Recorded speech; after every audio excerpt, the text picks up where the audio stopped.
裴之夏，你个胆大包天的死丫头，又往为师的药酒里下毒，有种就别给我回来！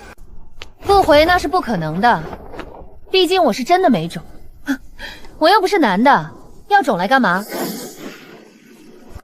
在这谷里一待10年，被继母推下黑风崖，而我一个战场殉职的军医，鬼使神差的捡了这具身子接着活。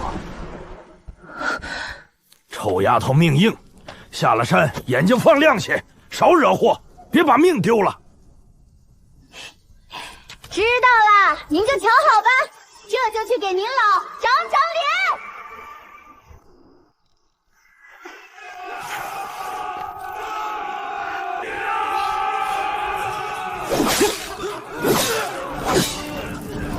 几十个为一个，大晋的武德是喂狗了。陆军军医上校一睁眼成了被后娘推下崖的同名倒霉蛋。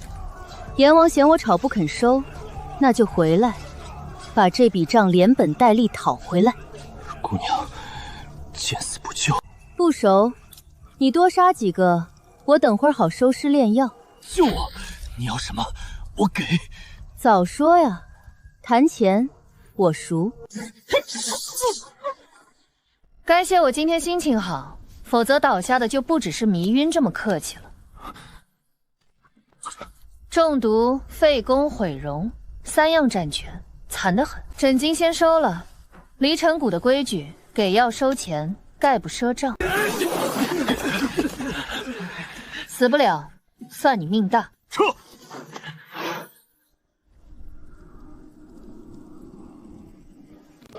听说没？掌门又打了胜仗，活颜的名头不是吹的。可惜喽，回京路上遭劫杀，命是捡回来了，武功废了，脸也毁了，废物一个。战王萧炎，葛请我顺手救的是当今圣上最忌惮的那位。下山头1天就白捡个废王当枕巾，开门红。哪来的贱民，冲撞了太子殿下的车驾，想掉脑袋？贱民，我是这府里的狄大小姐。哼，我们狄小姐是赔清钱，就你也敢冒充？指腹为婚的好方君到了，正好验验货。太子殿下，别来无恙。贱民也敢挡太子的道，下手还挺真。晦气！晦气你大爷！行，这渣男3阵出局，未婚夫婿什么的，本姑娘不要了。大胆刁民，竟敢与太子同立！乡野之人没见过太子，吓着了。殿下总不至于跟我计较。无碍，本宫心宽。你到底是谁？裴之夏，您指腹为婚的未婚妻。你真是夏儿，你没死？死透了，阎王嫌弃，又给踹回来了。空口无凭，你拿什么证明自己是裴之夏？这小贱种命真大，坠崖都没死。10年前能瞅你，今日一样能。这枚定亲玉佩够不够？还给本宫。太子这是要悔婚？本宫早已属于他人，你要进东宫做个妾室也未尝不可。太子哥哥，切，太子真是迷之自信。喏，破玉佩还你，本姑娘不稀罕。爹，我累了，给我寻个清静院子。啊！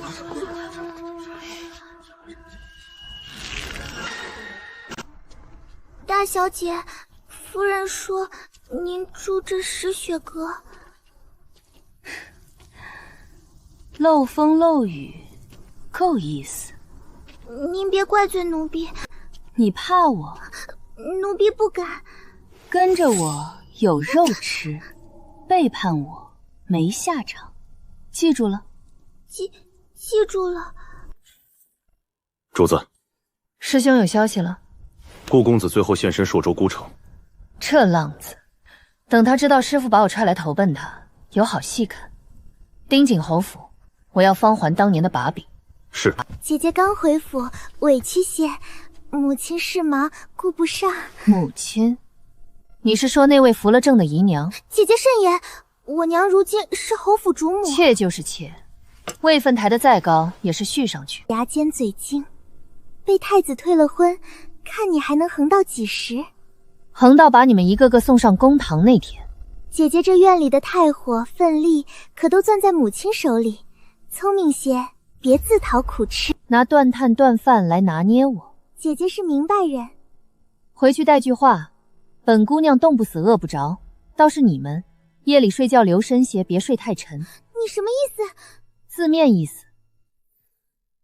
小姐，厨房说份力只有这些。靠人不如靠己，这府里的饭我不稀罕。你要做什么？去趟黑市，挑几个真正听我的人。这身皮囊扮起郎君也绝。走。小姐，方才好像有人盯着咱们院子。我知道，让他盯，盯得越紧，越说明心里有鬼。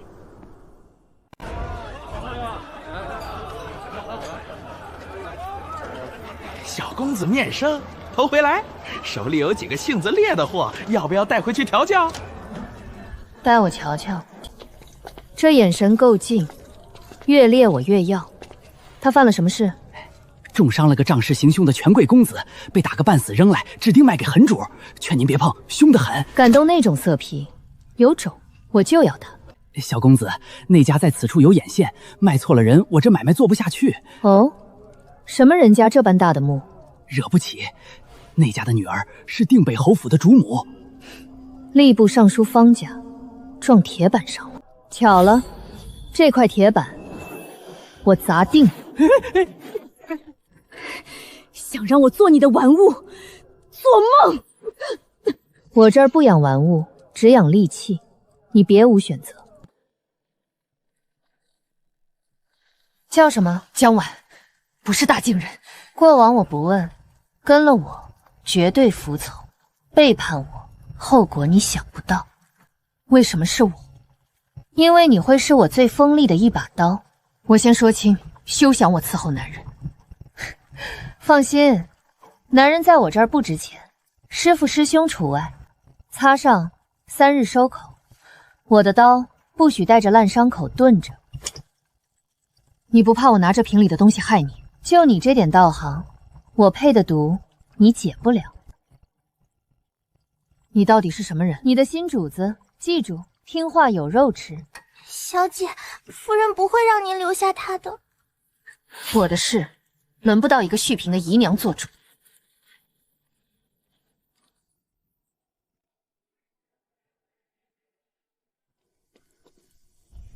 你怎么把这醉奴带回来了？这贱奴差点废了我侄儿，身上的伤多半是我让人打的。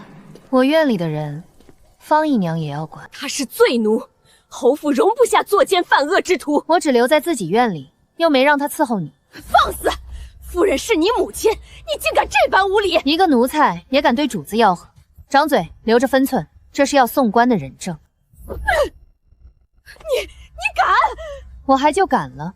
一个奴婢敢辱主，按律该送官纠犯。方姨娘要不要替他走这一趟？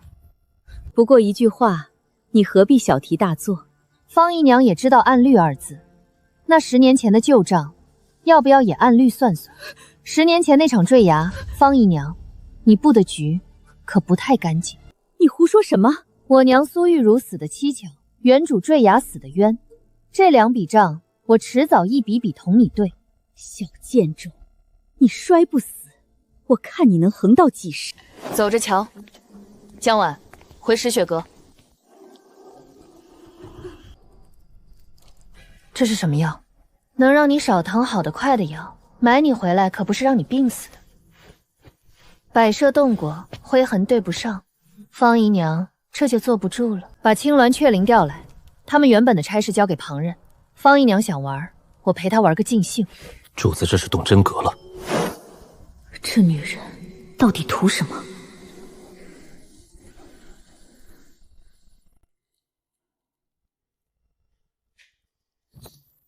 王爷，出事了！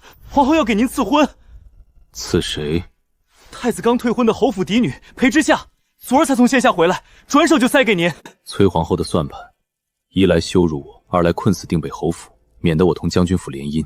王爷就忍。我这副废人模样，不忍又如何？体内的毒压不住了，再寻不到神医，经脉尽废，迟早瘫痪。四王爷远走歙州寻神医，至今没信。要不要属下查查这位王妃到底丑成什么样，逼得太子马不停蹄退婚？不必查，这局里她不过是颗被牵累的棋子。倒是10日前黑风岭那丫头抬手放倒一片死树，人没醒就先收了我的扳指当枕巾。这么个煞星，那才不好惹。有趣，我不离身的扳指被他拔走了。您还惦记上了？那扳指是先帝御赐，丢了可是大事。不急，他既敢拔，迟早会自己送上门。王爷的意思是，这门赐婚您接了？崔皇后想看笑话，我偏不让她如意。崔太傅惦记我手里的兵权，那就让他们先斗个痛快。王爷该不会对人家这姑娘上心了吧？滚！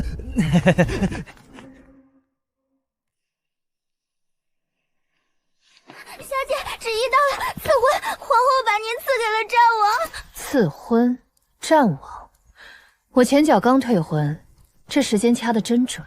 战王毁了容，废了宫，京里都说他是活阎罗，小姐好命苦。毁容、废宫、中毒，巧了，这3样我都能治。萧燕拿我羞辱萧环，崔皇后拿婚事困我。可你们都忘了问问我，本姑娘从不做亏本买卖。小姐，厨房又克扣了，连片肉腥都没有。清汤寡水，方姨娘这下马威倒是锲而不舍，要我去厨房走一趟，保管他们以后顿顿给您上肉，打杂一顿不过出口气，明朝赵进购就得断他的根。可夫人长着中妃，咱们斗不过她。斗不过明的，就掀他暗的。这盘冷饭正好当药引子，端上，随我去前厅。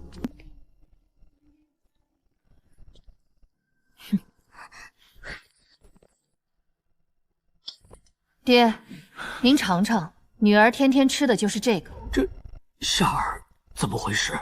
想是底下人疏忽，妾身这就去查办。疏忽？广善的张嬷嬷克扣我的份里，账上却支着整份的鱼肉银钱，短的那一份进了谁的药袋？这叫疏忽，还是中饱私囊？你哪儿来的账册？方姨娘长着中玉，连自己手底下的账都看不住，这管家的本事，怕是要打个折扣。是奴婢一时糊涂，与夫人无关，求侯爷开恩。主动揽罪到忠心，可惜账册上还记着你私弟柳家外宅的银钱往来，要不要也一并抖出来？潘墨主子分令私通外宅，按府规送官纠办，革出府去。爹，您说呢？就依夏儿。一个嬷嬷而已，方姨娘别心疼，好戏还在后头。夏儿，这些年是爹对不住你和你娘。银子我收下，全当补偿，父女情分就免了。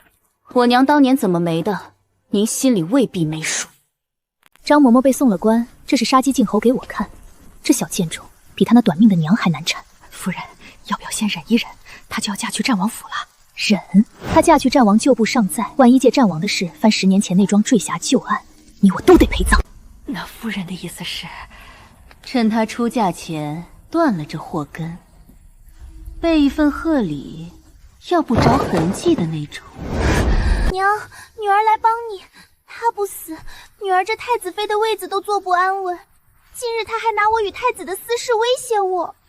好女儿，过来。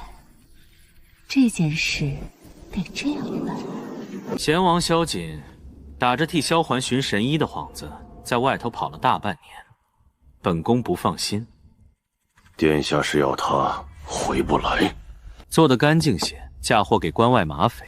神医若被他寻回治好萧衡，本宫这储位就坐不稳。索命诏办事从不留尾巴，只是贤王身边的护卫不好对付。调足人手，事成黄金1000两。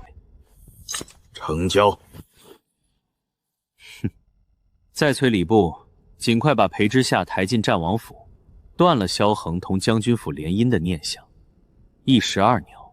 主子，方皇在密备一份出嫁贺礼，来路不明，经手的只他院里阁的人。另，东宫今夜见了索命阁的人。索命阁，冲着谁去的？听只言片语，像是贤王萧瑾。萧环的四哥，替他寻神医那位，太子这是要断萧环的活路，要不要知会战王府？知会，但不能白帮。这是结交战王、探他地下的好机会。青鸾，钉死方魂那份贺礼，他什么时候送、怎么送，我都要知道。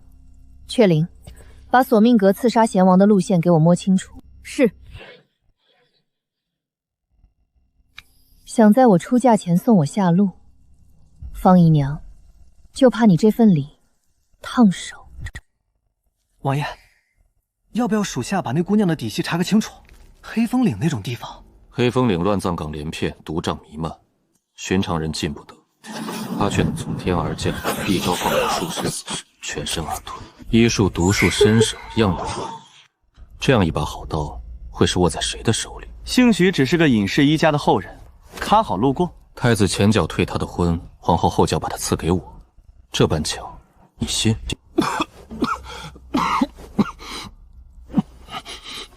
王爷，无妨，毒又往里走了一分。沈大夫说过，再压不住，经脉一断，您这辈子就废了。四王爷那边还是一点消息都没有。萧瑾在替我搏命，我不能死在他寻回神医之前。太子、皇后把我逼成一条将死的废狗，这笔账我记着。那丫头蹲在我面前，说我毁容、废宫、中毒3样占全，惨得很。她还笑得出来。王爷这是又惦记上人家姑娘了？她把我搬至时，眼睛是亮的。旁人看我是看一个动不得的废人，她看我，倒像在看一块还能盘桓的料。就从这一眼，您把人记这么牢？3日后大婚，她进了这个门，是敌是友，是棋子还是执棋的人，我倒要亲眼看个明白。夏儿出嫁在即，这盒枣泥酥是娘亲手吩咐小厨房做的，一点心意。哟，方姨娘竟肯叫我一声夏儿，太阳打西边出来了。从前是娘疏忽了你，往后一家人何必生分？趁热尝一块。这么金贵的东西，我得留着慢慢吃，一口都舍不得糟蹋。那娘就不打扰你了。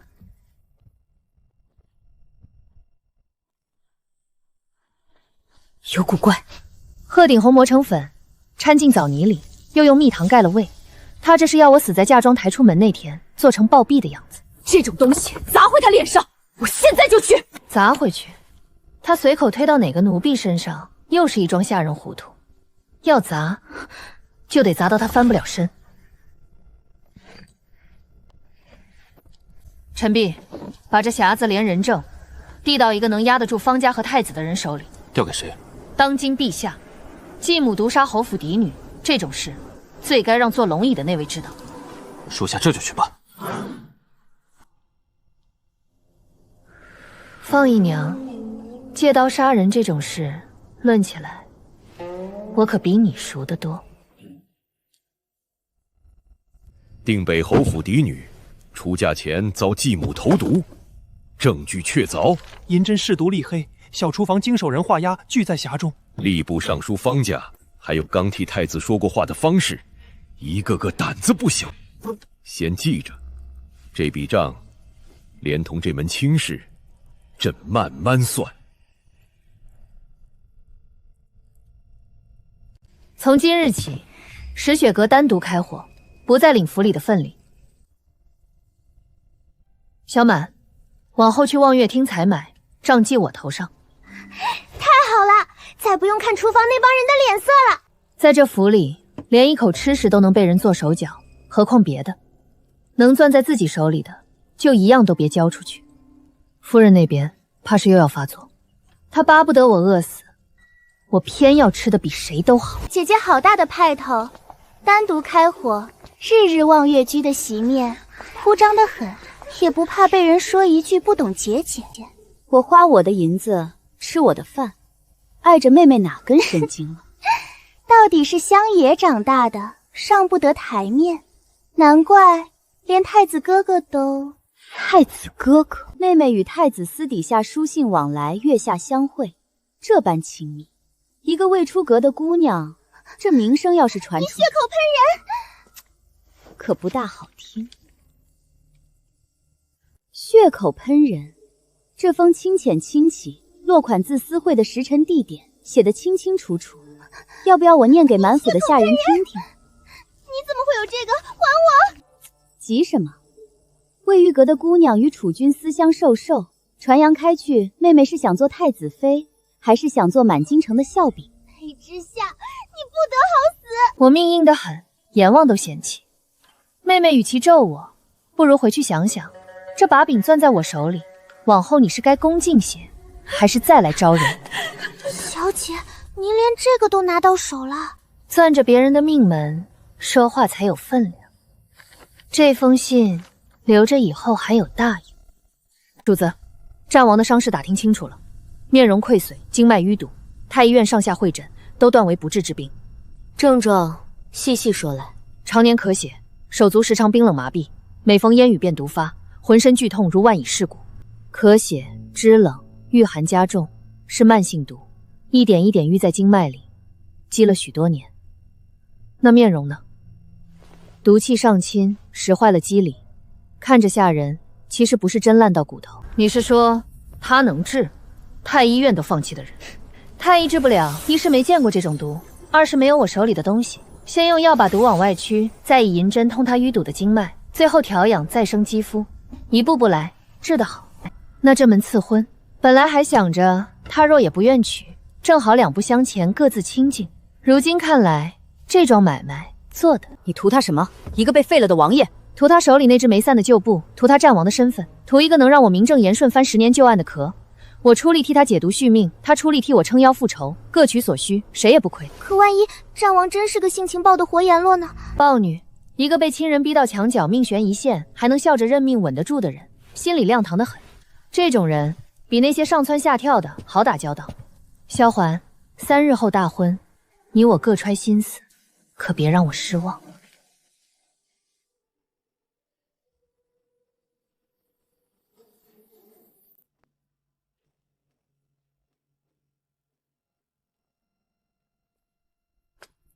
小姐，这战王府冷清的吓人，连个道喜的宾客都没几个。废王娶弃女，谁敢来沾这晦气？正好清静，省得应酬。这一路的眼睛，倒有大半不是冲着看新娘子来的。皇后太子的钉子扎得不浅。那可怎么办？不急，这些眼睛，往后都是我往外递假消息的好渠道。久仰，太子退的婚，皇后赐的人，说吧，进我战王府，所图为何？干脆，那我也不绕花子，为借你这块废王的招牌，我要翻一桩10年前的旧案，缺一个名正言顺的靠山。倒坦率，不怕我是皇后安插来钉你的钉子的。彼此彼此，你这会儿不也在防我是太子塞进来刺探的奸细？既都看破了，便没什么好演的。你要什么，我又能得什么？见面礼，解药，先压住你体内翻涌的毒，让你今夜不必再咳血。信不信，由你。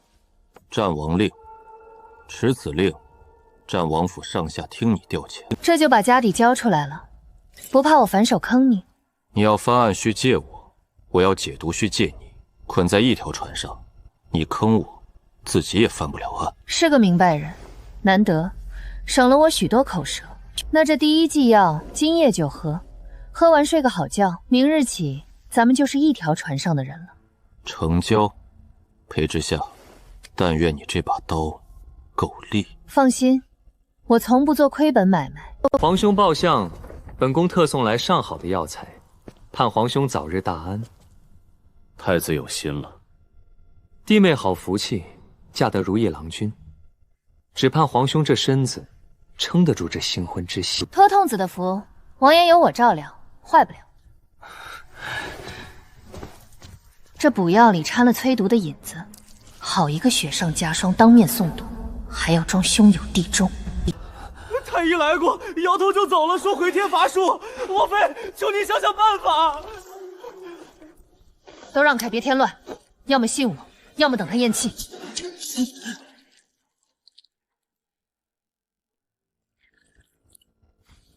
撑住，萧环，你不是要等四哥寻回神医吗？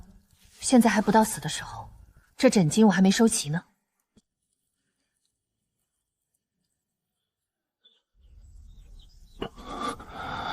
我还没死。死了，我这几夜白熬，枕巾找谁要去？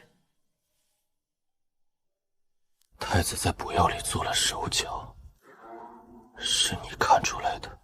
不然你以为你是怎么从阎王手里爬回来的？这条命记你账上。记着吧，连本带利。等你哪天能下床了，慢慢还。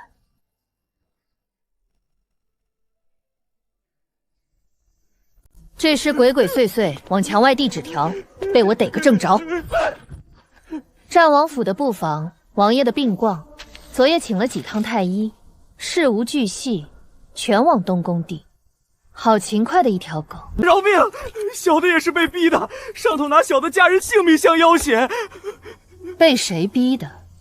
到王爷面前一个字一个字说清楚，说得明白，兴许留你一条命。皇后在我府里安插了几个名册呢？在膳房刘管事那里，他才是真正的接头人，小的只是跑腿。是。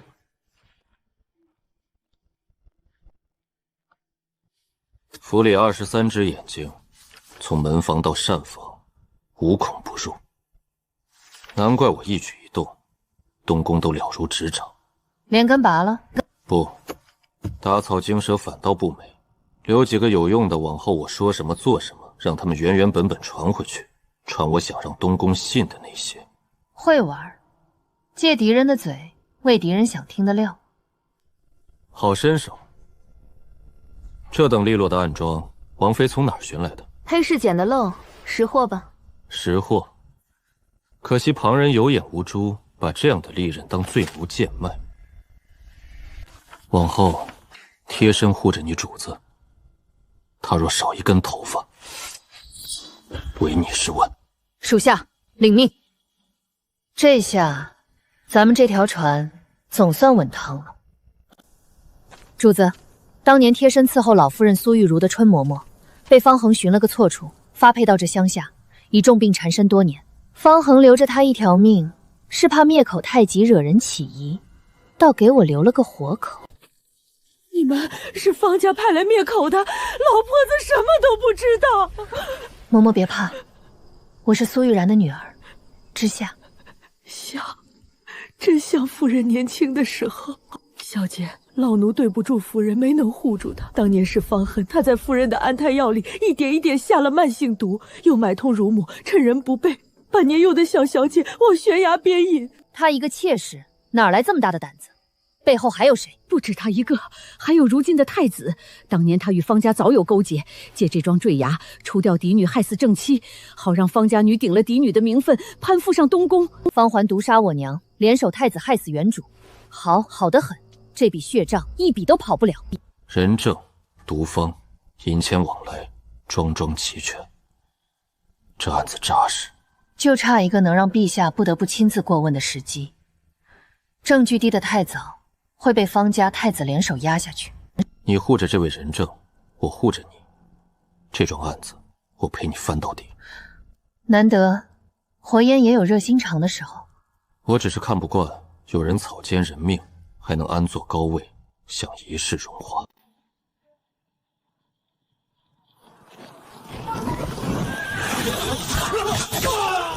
王爷快走！是索命阁的人，他们是要赶尽杀绝。护住神医，只要他平安到今，西帝就有救，死再不仁也值。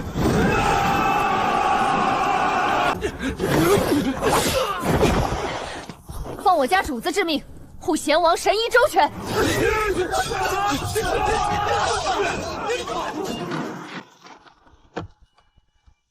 四哥在朔州遇袭，索命阁倾巢而出，多亏王妃的人接应，神医才保住一条命。我让青鸾雀翎顺道盯着朔州一线，果然派上了用场。你早料到太子会对四哥下手。太子最怕的就是神医治好你，与其等你解了毒东山再起，不如杀了寻医的人，断你的活路。这是最省事也最狠的一步棋。这份算计，连我都没料这般周全。神医还在半道，太子吃了这亏，必会再设伏，是要置神医于死地。明面护送，目标太大，护得越严越招人盯。换个法子，放出风声，就说神医已死于乱箭之下，让太子松懈，暗里走水路，把人悄悄接进京。调虎离山，瞒天过海，好计。我救人收钱，向来不做亏本买卖。你这条命金贵，神医这块宝贝，我都得给你保到底。裴之夏，你这个人越来越有意思了。娘娘，那裴之夏自嫁入战王府，便与战王勾连甚密，又是解毒，又是肃清府中眼线，恐怕对娘娘不利啊。哦，一个被太子退了婚的弃女，能翻出什么烂花来？娘娘有所不知，能解太医都束手的奇毒，还豢养着江湖死士。娘娘何不趁3日后的宫宴，当众揭他一个私藏毒蛊、勾结江湖、图谋不轨，既除了这心腹之患，又能一并拔了战王的鬼柄。倒是条一石二鸟的毒戒，本宫记你一功。事成之后，太子妃的位子少不了你。谢娘娘成全。主子，裴清浅入宫见了崔皇后，2人密谋，要在3日后的宫宴上发难，构陷您私藏毒蛊，高结江湖，一举拿下您，再拔战王的事。来得正好，我正愁没个由头，把方恒那桩10年旧案捅到满朝文武的眼皮子底下。他们要在宫宴上动手，那是皇后的地盘，你不躲？躲什么？他们想唱戏，台子都给我搭好了，我不上去唱一出大的，岂不可惜？宫宴之上，皇后母族太子党羽云集，耳目众多，你以一己之力当堂对峙，太险。所以，我需要你。他们诬我私藏毒蛊，我便当着满朝的面验给众人看，何为毒，何为药，这盆脏水自然泼不实。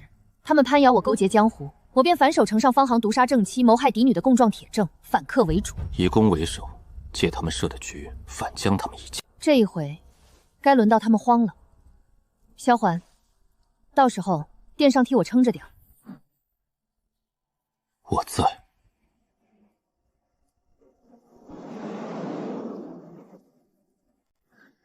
战王妃，本宫听闻你医术了得，府里还养着一群江湖死士，一个深宅妇人，要这些做什么？回娘娘，养几个护卫不过是为防身，至于医术、治病救人，难道也算一桩罪过？来人，搜战王妃的随身之物。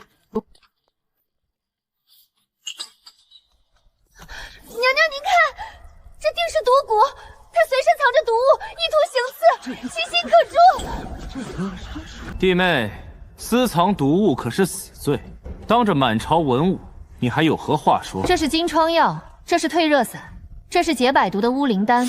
诸位若是不信，是药是毒，一验便知。空口这泼天的脏水，谁泼下来的，便请谁来接。巧言令色，纵然这几瓶是药，你勾结江湖，图谋不轨，又当如何狡辩？娘娘要给臣妇定罪，臣妇不敢不从。只是定罪之前，请娘娘与诸位大人先听一桩积压了10年的旧案。10年前，定北侯府嫡女坠崖身亡，原配夫人无故暴病，主谋方红同谋之人，便端坐在这殿上。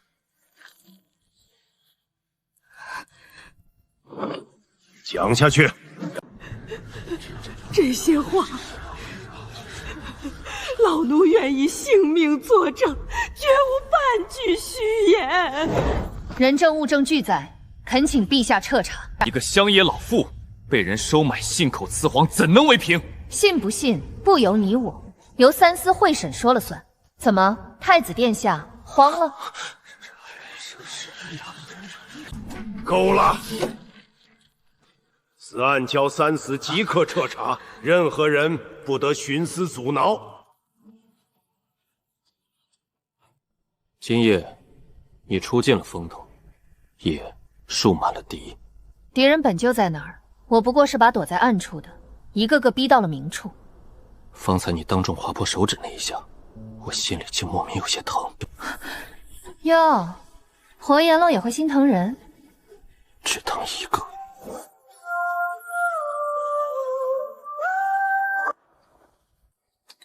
再有月余，这张脸就能完璧归赵，京都第一美人的名头名不虚传。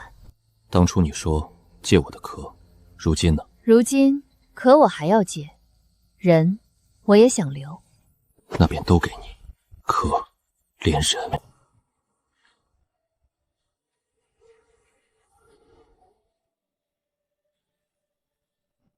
陛下，定北侯府旧案查有实据，方鹏在原配安泰药中下毒，买通乳母谋害嫡女，证据确凿，铁证如山。方皇即刻收押候审。至于太子，念在储君之尊，暂留东宫，闭门思过，无诏不得擅出。只是此案牵连甚广，方弘之父方仲乃当巧前避避形势，先行他相关账目证据。准，叫看看这桩旧案底下还藏着多少见不得光的安撒。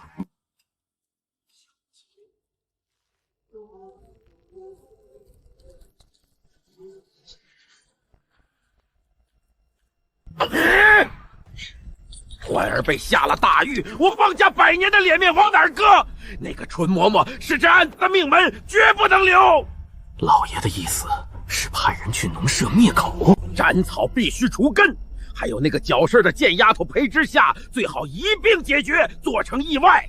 可她如今是战王妃，哼，战王自身难保，一个废人护得住谁？动手！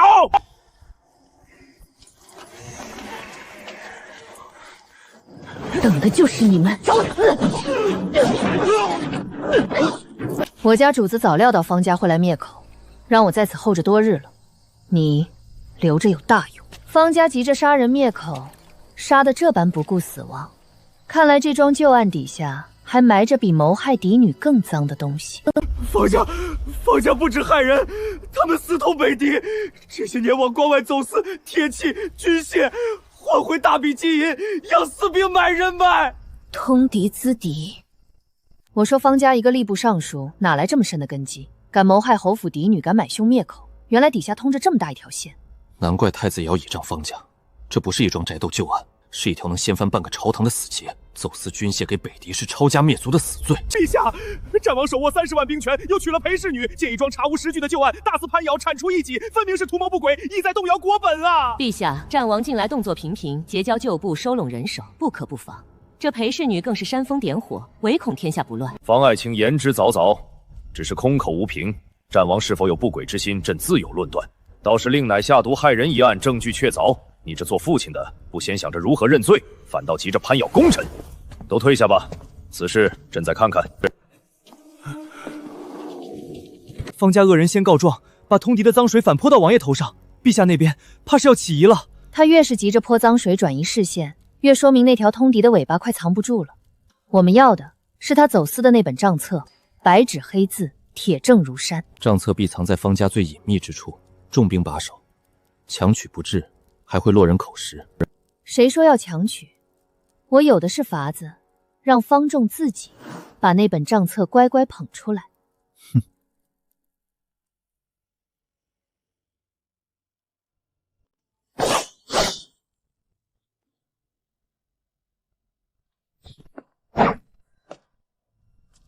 农舍内业的杀手，你认得他们的刀法？索命阁的刀法和8年前屠我部族的那群人一模一样。原来你的血仇也牵在索命阁身上。我部族数百口一夜之间被屠戮殆尽，我被掳来中原，转卖为奴。下手的就是索命阁。我苟活至今，只为查出那个豢养他们、下令灭我满门的幕后之人。冤有头，债有主。索命阁既能刺杀贤王，又灭你部族，还替太子卖命杀人。一个江湖杀手组织，胃口这么大，手伸这么长，背后定有个财雄势大的金主在豢养。查清这金主是谁，太子、方家乃至皇后母族，或许都串在这同一条线上。一锅端比一个个捡要快。你的仇我帮你报，但你得听我调遣，不许因仇乱了分寸，坏了全盘的局。能做到吗？属下全听主子的。这条命是主子捡回来的，主子让我何时动手丢穿前因，我便何时动手。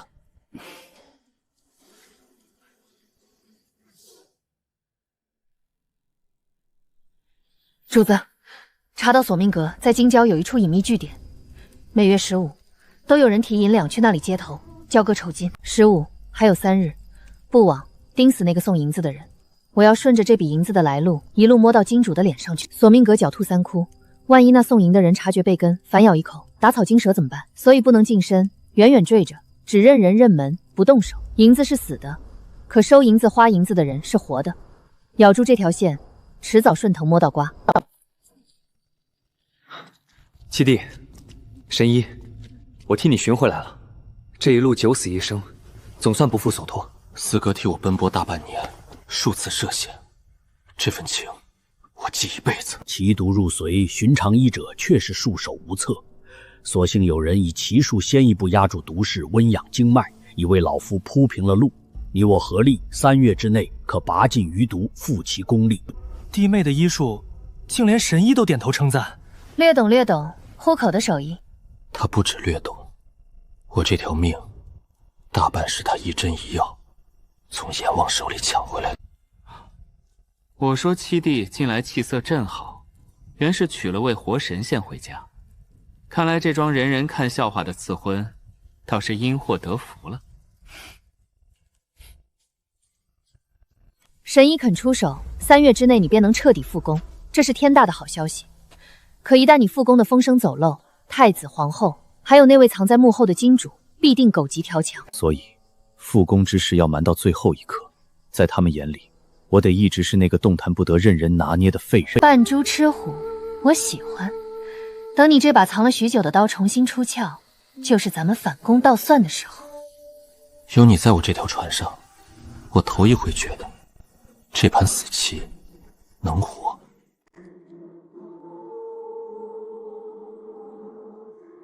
来了。这月的酬金一文不少，主家还有别的吩咐吗？主家说盯紧战王府，但有异动随时汇报。跟住送银的人别打草惊蛇，我要的是他身后那只手。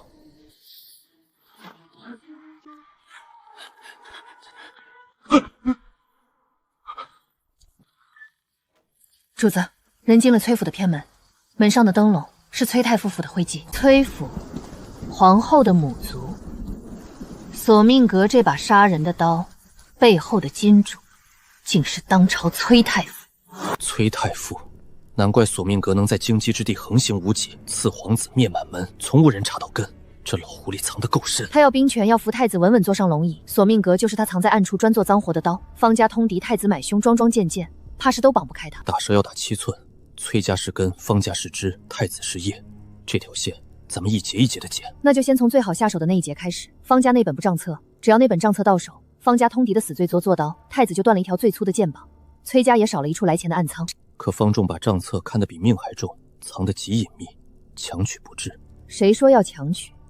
我有的是法子，让他自己沉不住心，亲手把那要命的东西捧到咱们面前。方仲最倚重的账房先生，3日前因一笔小账对不上，被方仲当众责打，颜面尽失，心里早憋着一口怨气。你要策反这账房，让他把账册偷出来？不必这么麻烦，策反要银子要时间，还未必稳妥。我只需要让方仲以为这账房要拿账册去告发他，疑心一起，他便坐不住。方仲这种人，宁可错杀，绝不放过。他一急，就会自己去动那本账册。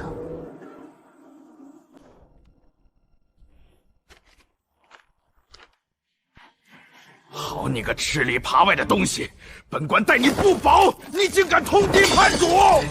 老爷，那账册那是抄家灭族的东西，岂能落到旁人手里？备马！本官亲自去把账册取出来，连那狗急一并处置。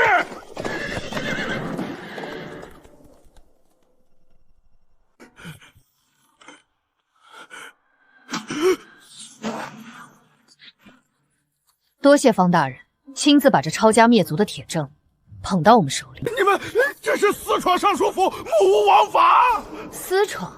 方大人，这本通敌账例一旦呈到御前，你是想跟我论一句私闯，还是想跟三司论一论方家满门的谋逆死罪？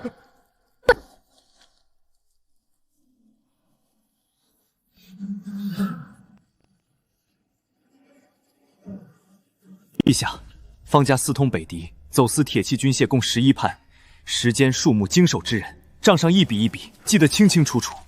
好一个吏部尚书，真的庸骨之臣，竟把刀剑卖给关外的狼，通敌叛国，罪不容担。传旨，方家满门下狱，交3、4严审。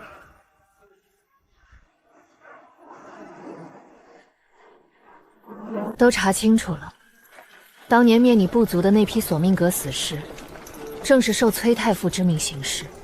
你血仇的根在崔家8年了，我以为这辈子都等不到这一天。忍住，崔家这棵大树未倒，现在动手是打草惊蛇。等到清算那日，我亲手把崔太傅交到你面前，让你了结。属下谢主子，这份恩情将万没齿难忘。先别急着谢，崔家是块硬骨头，皇后是他女儿，太子是他外孙，盘根错节，动一发而牵全身。咱们得一层层剥，把他暗处的爪牙先剪干净，再断他通敌的财路，最后才好连根拔起。这中间，你最要紧的就是2个字：忍住。属下明白，等了8年，不差这最后一程。方家完了，裴之夏这个女人一步一步把本宫的人拆得干干净净。太子稍安勿躁，你外祖父还在，崔家的根基未动分毫，只要扳倒萧恒，再大的窟窿也能补回来。萧恒一个废人，偏偏阴魂不散。母后，那就先除掉他，只要他一死，裴之夏没了靠山，不过是案板上的鱼肉。奇毒已清70%，淤堵的经脉重新贯通，王爷的功力正一日一日的回来，这股力气久违了。3年了，我以为这辈子再也握不动刀。再调养月余，你便是从前那个能在万军中取上将首级的战神了。话虽如此，王爷面前万不可露了行迹。这毒解得越彻底，越要装得像个废人，一招不慎，前功尽弃。我省得，这把刀什么时候出鞘，得等他们把脖子亲自送到刀口上。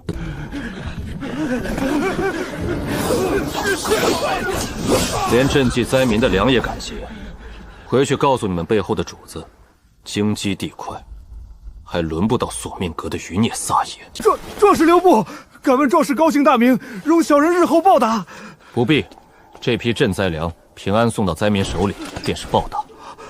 这身手，这气度，天底下能有几人？殿下，昨夜押粮官差遇袭，被一名蒙面人所救。那人身手极高，一招制敌。属下瞧着，那身法那剑势，极像当年的战王。萧剑一个废了武功的人，哪来的身手？你看花了眼，派最得力的人，日夜盯死战王府。本宫倒要看看，这个废人是真废还是装废。殿下，若他当真负了功夫，又娶了那位神医王妃，咱们再想动他，怕是难如登天。所以更要趁他羽翼未丰，斩草除根。传话给外祖父，本宫要在他真正站起来之前，把他连人带名声一起摁死在泥里。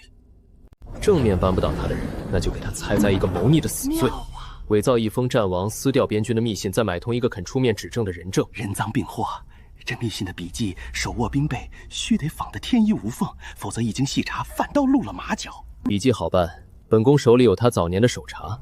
至于印鉴，仿一个8、9分像便够了。陛下年事已高，又最忌又撕掉起了疑心，谁还顾得上去比那1分半点的差？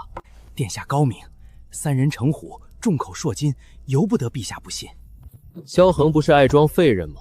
本宫就让他这个废人背上谋逆的铁案，永世不得翻身，连个喊冤的机会都没有。王爷，宫里急报，有人当庭告发您撕掉边军3万，意图谋反，陛下震怒，以下旨令您即刻入宫自辩。太子的反扑来得比我想的还出。伪造的密信加上买通的人证，要破这个局，得先找出那人证的破绽，再戳穿那封密信的死点。调动边军须得有虎符为凭，缺一不可。你的虎符可曾离过身？自先帝亲赐，万不为例。那就好办了。一封没有虎符印证、调不动一兵一将的密信是张死纸，我们不必急着自证，只需当庭让这封伪信自己露馅，让那人证自己崩盘。你是说隐而不发，等他当庭把这封伪信坐实，再一举戳穿？他费这么大劲做的局，咱们若提前拆了，他大可换个法子再来。不如让他当着满朝文武的面，把这出戏唱足唱满，再当众塌台，这样栽的跟头，他才爬不起来。有你在，我这条命，这桩冤都不慌。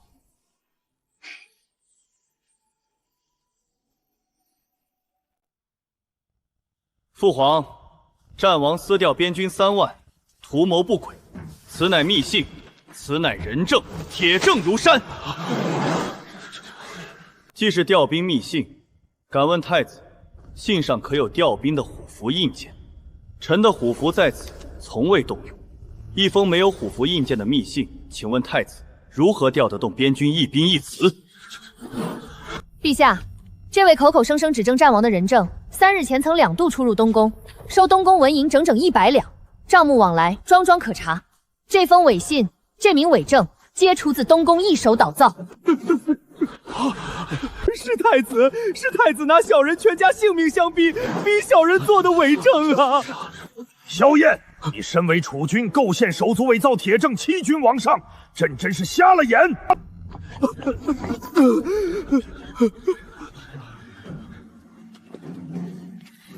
太子2次失守，把柄尽落人手，陛下废除之心已定。再拖下去，等3、4把方家把索命楼的线全插到崔家头上，你我崔氏一族死无葬身之地。父亲的意思是，与其坐以待毙，任人宰割，不如先下手为强。秋行大典，百官齐聚列场，禁军调度松散，正是天赐良机，一举拿下。好，事到如今，也只剩鱼死网破这一条路了。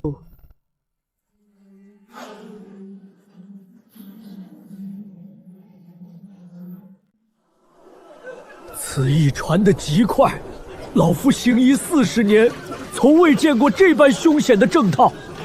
再这样下去，要殃及半城。慌没用，隔离病刃，煮沸饮水，艾草熏摄，口鼻遮挡，照我说的做，止得住。王妃，你一个深宅妇人，这疫气凶险，过了病气可如何是好？我治过的疫症比你见过的病人都多，这病过人走的是口鼻和会水，不是走神佛降罪。把规矩立起来，断了传路，他就闹不起来。让开，热毒攻心，再拖半日就没救了。先用我的方子退热清肺，能抢回来一个是一个。口鼻已进了醋的棉布遮挡，病坏的衣物碗筷一律滚水煮过，谁敢乱跑，乱了防疫的规矩，按军法处置。战王妃活命之恩，我们一家老乃没齿难忘。都起来吧，好好活着，比什么都强。战王妃以一己之力平息10亿，活民数以万计，这般本事，这般心肠，满朝命妇无人能及。传旨，重重加赏。男儿朕以其重，如此贤德，今挠欲破。不错，萧环这桩赐婚倒是因祸得福了。民心地宠全被这贱人一点点占尽了，再让他这般得意下去，崔家就真没活路了。秋幸之期近在眼前，不能再等，这一回要一击毙命。气毒尽除，经脉如初，气血归位，王爷，你彻底复原了。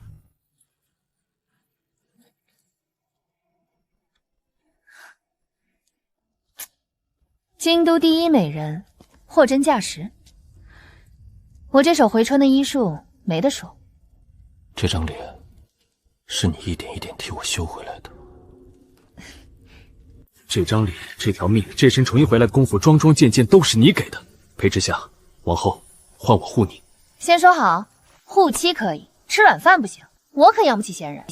那我便护你护到底，挣下偌大家业，让你心甘情愿养我。不过你复工的事，半个字都不能透。崔家太子还当你是块任人拿捏的废铁，咱们就让他们一直这么以为。等他们图穷匕现，你这把藏好的刀，再一击封喉。我明白，装废人这件事，我比谁都拿手。这就对了，扮猪吃虎，等的就是他们自己跳出来。废人复工，若让他彻底缓过来，重掌兵权，崔家死无葬身之地。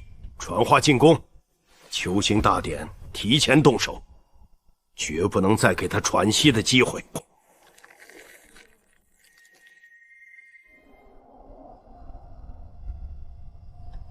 崔太傅藏在暗处杀人的这把刀，今夜我替朝廷、替天下，把它彻底打断。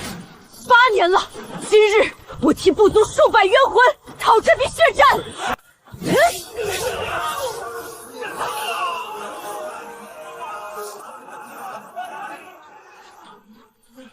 8年前，是你带人一夜屠尽我部族数百口，认得这把刀吗？这是我父亲的佩刀。不过一群话外蛮夷，崔太傅一句话的事，杀了也就杀了。你杀了我，也查不到崔太傅头上，他从不留把柄。把柄自有别人替你交，我今日只要你这条命，给我满门数百口冤魂电灰。爹、娘、阿弟，你们的仇，女儿替你们讨回来了。这8年，女儿没有一日忘过你们。主子，索命阁老巢已端，阁主与历年杀人名字俱在。他招了。索命阁受崔太傅豢养10余年，刺贤王害忠良，灭我部族，桩桩件件，账册上都记着。好，崔太傅的死罪，这一桩桩又添了厚厚一路。江晚，大仇得报，心里可还有别的念想？有，这条命是主子给的，往后我只为主子，为这世间的公道活着。太子构陷手足，伪造铁证，勾结外妾，桩桩件件，德行尽丧，废除一事，众卿以为如何？陛下，废除事关国本，牵一发而动全身。崔家树大根深，太子党羽遍布朝野，若处置不当，恐生大乱。还请陛下三思而后行。朕又何尝不知？只是这逆子一桩桩一件件，实在让朕寒心。也罢，容朕再想想，此事秋密之后再议。主子，崔家暗中调动精骑私兵，正一队队往秋县的猎场方向集结。崔太傅与崔皇后这几日频频密会，秋训大典，他们要动手了。困住陛下，诛杀战王，再强行扶太子登基，这是要鱼死网破。他们也是穷途末路，狗急跳墙，什么疯事都做得出来。狗急跳墙好啊，他们越急，破绽就越大。困龙之局，要的就是把所有牛鬼蛇神一次性引到一个笼子里。主子的意思是，不拦着他们？拦什么？他们筹谋了这么久，硬拦反倒打草惊蛇，逼他们换个咱们看不见的法子。不如将计就计，让他们在咱们画好的圈里演完这出谋逆的大戏。他们要趁大典发难，咱们便将计就计，请军入瓮。萧景联络边军精锐，提前潜伏猎场外围，做合围之势。江晚率暗卫贴身护驾，护住陛下。温野盯死金钟良道与城门，断他们的后路。我复攻之事，仍瞒到最后一刻。等他们图穷匕现，亮出反旗，我亲自出手收网。这一回，新账旧账一次算清，一个都别想跑。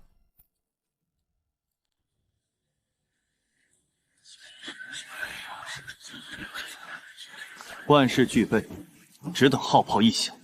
今日之后，这天下便是你的了。奉太子令，请君侧，诛奸孽。陛下，您老了，这江山你也守不动了，该让燕儿来做了。逆父！崔氏一族世受皇恩，你竟敢行此犯上篡逆之举，你就不怕遗臭万年，株连九族吗？父皇，事到如今，您就别怪儿臣不孝了。成王败寇，这叫顺天应人。您只要乖乖写下退位诏书，儿臣还能留您一个旁上皇的体面。做梦！朕宁死也不会让江山落到你们这等乱臣贼子手中。他来了，比预想的还急。江晚护驾，先稳住陛下。温野断后，守住退路，其余人按计划行事。他们把宝全压在这一击上了。好啊，那就让他们连本带利全输个干净。装了这么久的废人，憋屈得很，是时候让他们见识见识，什么叫活阎我归位。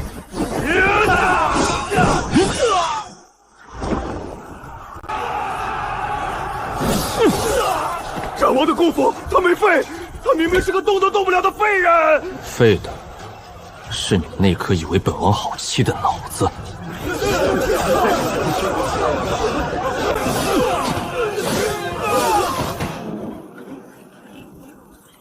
边军在此，奉旨评判，凡负逆者，杀无赦。中计了，我们中计了，快撤！都是你这个女人，是你一步步坏我大事，你先给本宫陪葬。小汉，我说过，往后换我护你。别动，刀口避开了要害，伤得不算深，有我在，你死不了。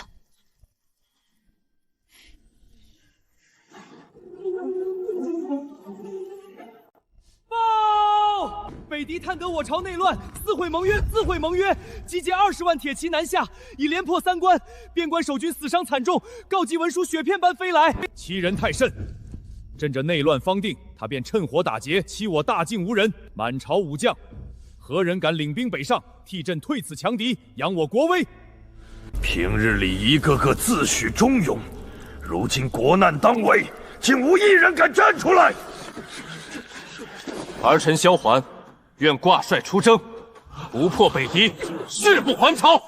战王，不是中毒重伤，功夫尽废吗？这般身子如何上得了战场，担得起3军？本王废没废？北狄那20万颗人头，会替本王回答诸位。好一个不破北狄，誓不还朝！朕便封你为征北大元帅，节制3军，调度边关一应兵马，即日北上。儿臣领旨。此去边关，极光剑影，九死一生。京中虽乱过一场，到底安稳些。你留下，我才放心。想得美！军中缺医，伤兵变营，你这一身金贵的家底，我不亲自盯着，回头缺胳膊少腿，毒发身亡，谁给你修？我随军。军中凶险，刀剑无眼。我躲过的刀剑比你吃过的饭都多。再说了，你护我半条命，我也得护着你这条命，咱们这叫互相值回炮劈。好，那便夫妻同袍，并肩去会一会北狄的铁骑。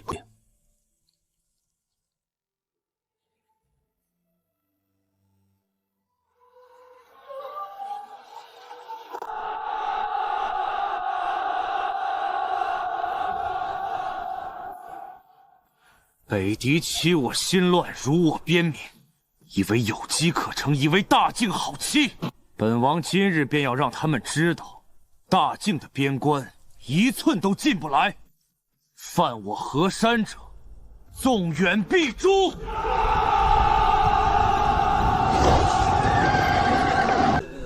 箭头淬了毒，血止不住，伤口溃烂，这些弟兄怕是熬不过今夜了。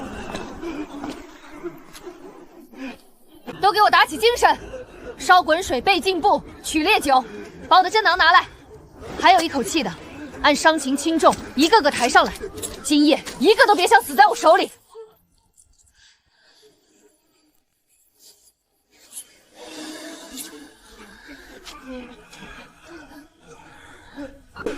王妃娘娘，您是我们的再生父母，这条命是您从阎王里抢回来的，往后就是您的了。您让我们往哪冲，我们就往哪冲。都躺好，别扯了伤口，留着这条命养好了，多杀几个北狄，护好身后的爹娘妻儿，就是谢我了。战王妃乃随军神医，活死人肉白骨。我军每一步调度，北狄竟都料得分毫不差，仿佛亲眼看过本王的将令。营中必有nội应。能拿到核心布防，又能及时传递出去的位置，绝不会低，定是能进这中军帐的人。想从这一群人里揪出他，硬茬打草惊蛇，得设个套，让他自己钻。你有法子？老法子，放饵钓鱼。每条假道只对应一个人。今夜北狄往哪条道上铺内焰，就是哪条道的知情人，一钓一个准。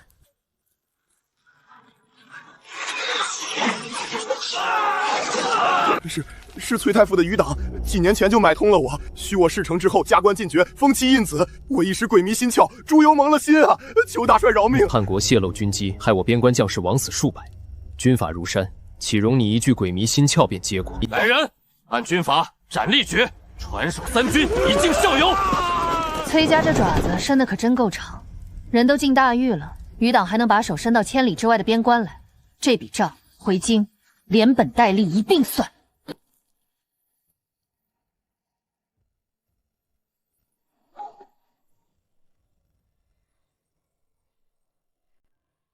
儿郎们，北狄犯我河山，屠我边民，杀我袍兄，血债累累。今日一战，便是叫他们有来无回，永世不敢难忘之时。随本王杀！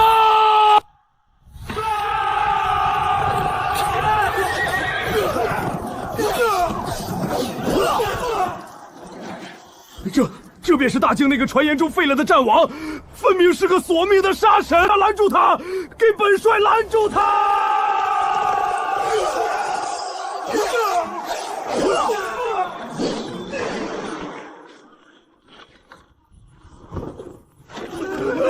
大姐，北敌败了，主帅受首，20万大军溃散，我们赢了！之下，仗打完了，该回家了。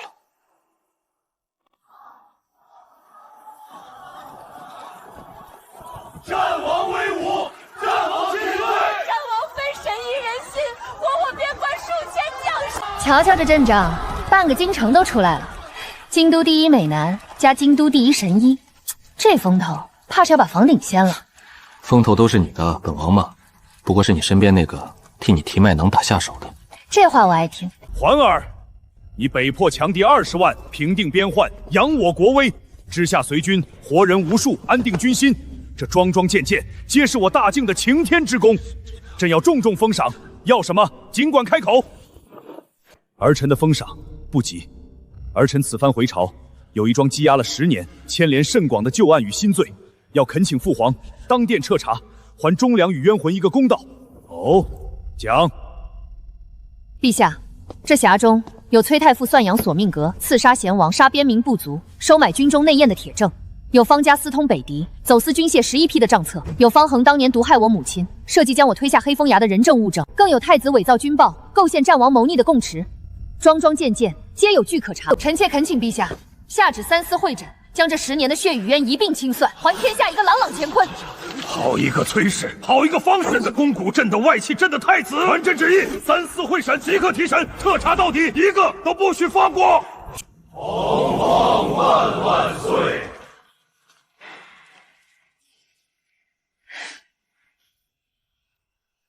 堂下崔氏一族犯上作乱，谋逆篡位，豢养死士，通敌资敌，人证物证俱在，铁证如山，还不从实招来，可认罪！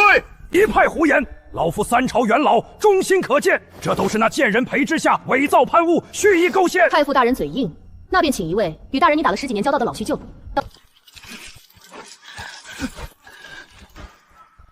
崔太傅养我索命阁10余年，每一笔银钱往来都记在账上。刺杀贤王，夜屠边民部族，铲除朝中忠良，买通边关副将，桩桩件件皆是他亲口下的令，亲手盖着私印。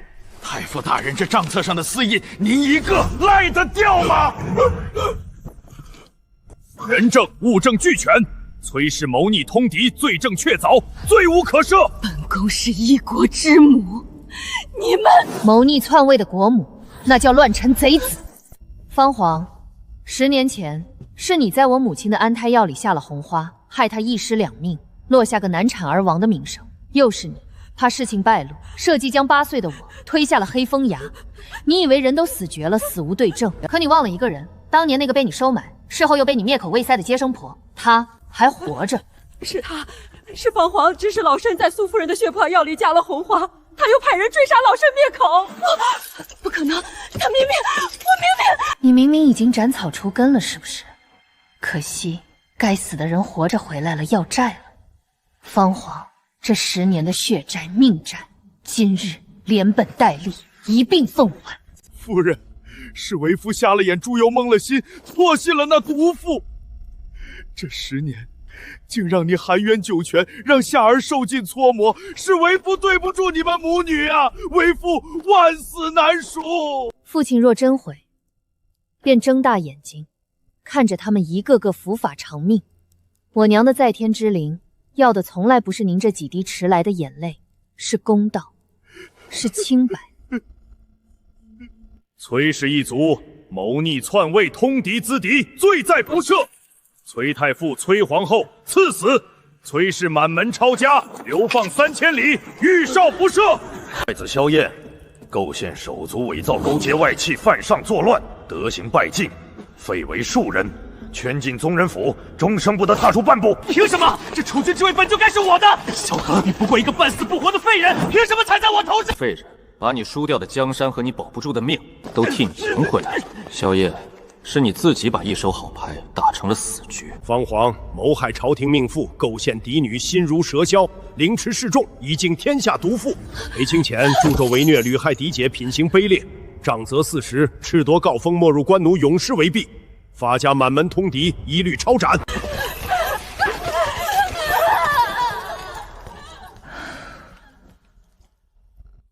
娘仇报了，害你的人一个都没跑，您可以安心了。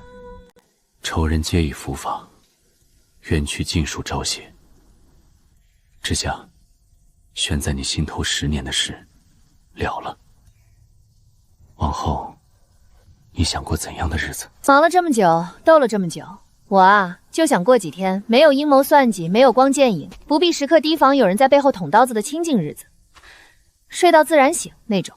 会有的，无论你想要怎样的日子，我都陪你过。涵儿，太子已废，宗人府里那个不成器的，朕是再指望不上了。诸皇子之中，论功勋、论才德、论民心，无一人能及你万一。这东宫储君之位，朕属意于你。父皇的厚爱与器重，儿臣敏感妩内，只是此事干系重大，容儿臣回去与之下从长商议。也好，也好，你们夫妻项梁同心共德，朕等你的话。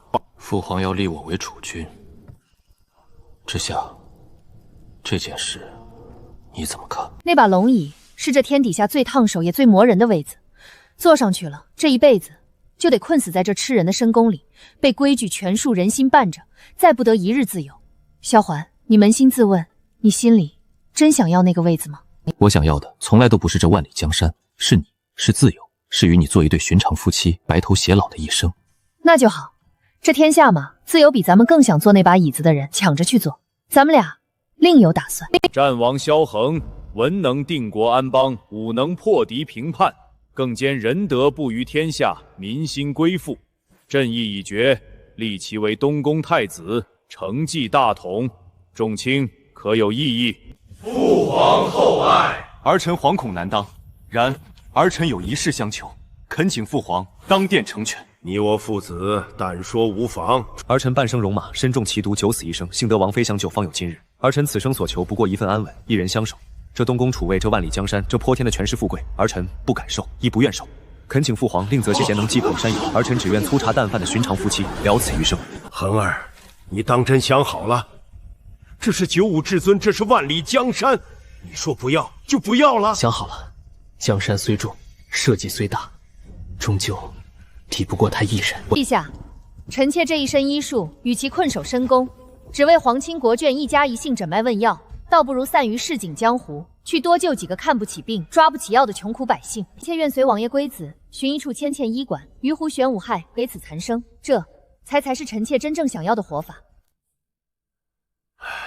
也罢也罢，强扭的瓜不甜，强求的心不成。朕若再强留鸟你二人，倒成了棒打鸳鸯寒了宫心的昏君了。朕准了。恒儿，这些年是父皇亏待你了。当年你中奇毒，毁容貌，废武功，满朝避之唯恐不及，连你母妃去的也早，是父皇没能护住你。如今想来，悔之晚止。父皇言重了，从不曾劫难，儿臣这辈子也遇不上之下，更不会懂得什么才是儿臣真正想要的东西。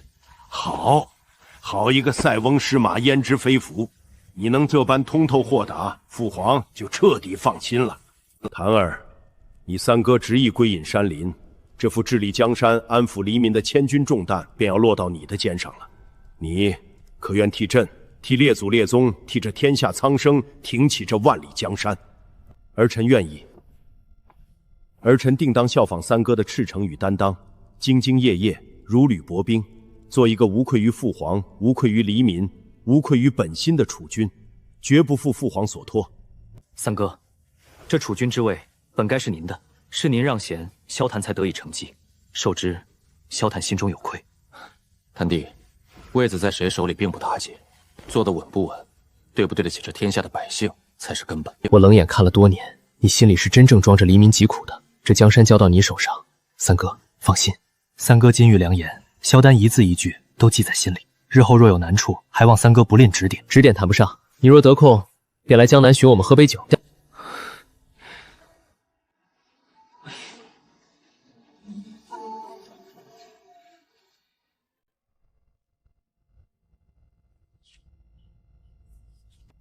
江婉，索命阁已被你亲手端了，你不足数百口的血仇也尽数得报。你这一身武艺埋没了可惜。我已向谭帝举荐过你，调你入御林军做个统领，往后凭你自己的真本事，挣一份光明正大的前程。主子，这条命是您从黑风岭的死人堆里捡回来的，这血仇是您带着属下报的，属下这辈子只认您一个主子。您让属下去，属下便去，可只要您一声召唤，属下立刻就会。傻话，去过你自己的日子。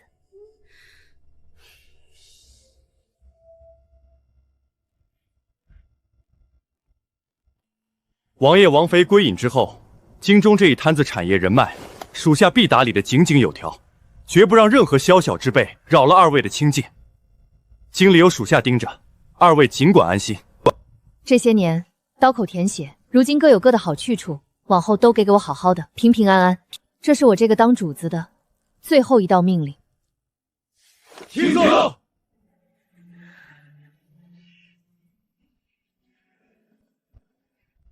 娘，害您的人一个都没能逃过律法，女儿也总算能挺直腰杆，做一回堂堂正正的人了。女儿要随他去江南了，去过几天没有算计、没有宝光的安稳日子。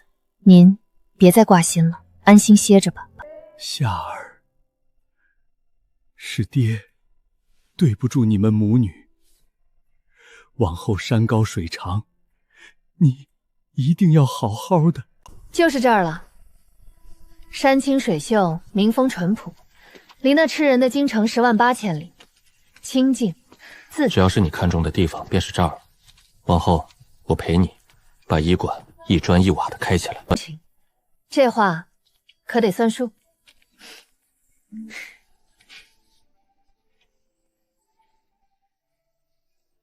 老人家，您这是陈定轩的肺寒咳症，拖久了莫怕，我给您开几副便宜又对症的方子，再施2针，回去按时煎服，调理上一阵子就大好了。诊金嘛，免了。这怎么使得？大夫您医术高明，还分文不略，真是活菩萨下凡啊！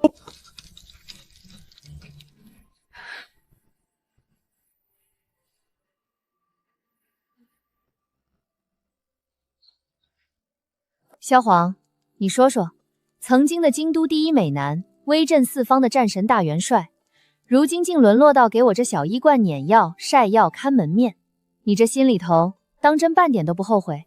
能与你一处吃饭，一处看病，一处看着日升月落、四时流转，是我半生戎马刀山血海里求都求不来的福气。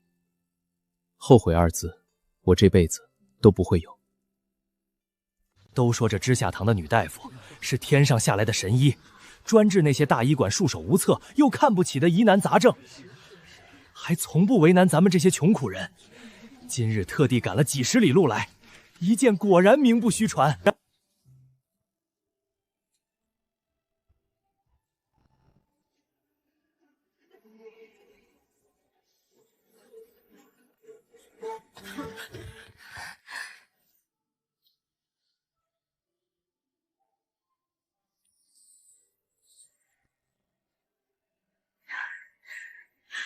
大夫，您是我儿的救命恩人，您救了我们全家呀！这天大的恩情，我们一家做牛做马也无以为报。快起来，使不得！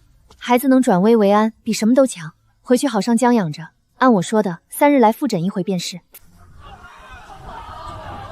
你看，这才是我想要的日子，不必尔虞我诈，不必时刻提防身后的冷箭，安安稳稳的救几个救得了的人，过几天踏实的日子，真好。往后的每一天都会是这样。我答应过你的，护你一生平安、自由康健，一个字都不会少。江南知下堂济世活人无数，乡民感激其德，竟自发为其立了长生牌位，日日香火供奉。三哥与三嫂倒是真把日子过成了这世间人人称羡的模样。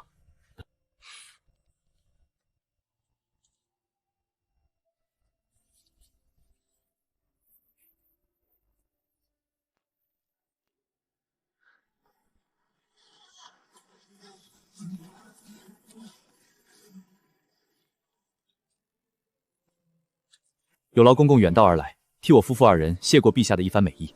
只是这些金银财币，我们山野之人实在用不上，还请公公回禀陛下，将这些赏赐尽数拨去赈济灾荒、修桥铺路、办些济世的义学义诊，比赏赐给我们2人要有用多。王爷高义，王妃仁心，下官定将2位的原话一字不落地回禀陛下。谭帝说，他已大婚，娶了个性子与我一般爽利，敢在朝堂上跟他顶嘴的姑娘，如今夫妻和睦，琴瑟和鸣。他还说，盼着哪日能得空微服南校咱们这知下堂，讨一碗我们亲手酿的桂花酒喝。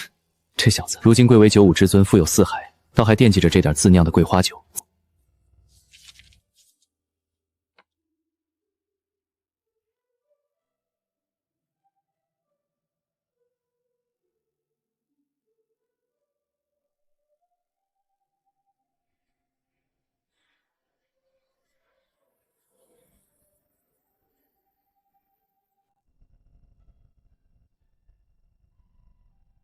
萧皇，你这采药的手法3年了还是这么糙，连根带叶一把薅，药性都给你糟蹋了。我手把手教了你多少回了？是，夫人医术冠绝天下，为夫蠢笨，这采药的本事，怕是这辈子都学不会喽。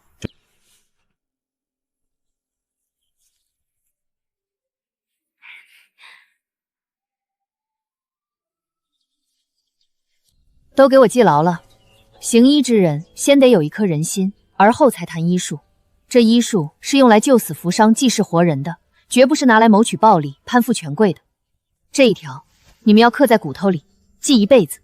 谨遵师父教诲，弟子定当谨记。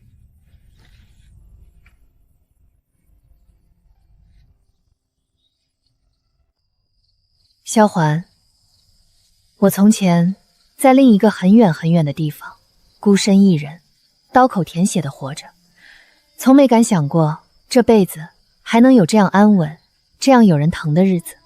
那便从今往后，岁岁年年我都陪着你过。这样的日子，一日一日都不会少，直到地老天荒。知下堂的恩德，咱们这一方的百姓世世代代都念着、记着，忘不了哟。可不是嘛？王爷王妃放着泼天的富贵不要，跑来咱们这小地方救苦救难，真是天上下凡的神仙眷侣。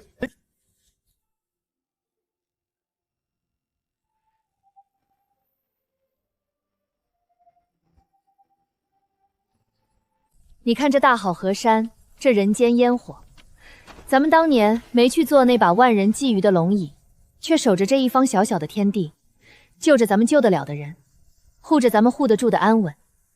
这样的活法挺好。这便是我们自己的江山，一砖一瓦，一草一木，一医一药，桩桩件件，都是咱们用本心自由自在挣来的，比那金銮殿上的龙椅金贵100倍。张王殿下，我问你，下辈子你还愿不愿意娶我这么个又毒又飒、半点不讲武德的疯婆娘？生生世世非你不娶，你若敢嫌我烦，我便缠你到天荒地老。贫嘴，一言为定。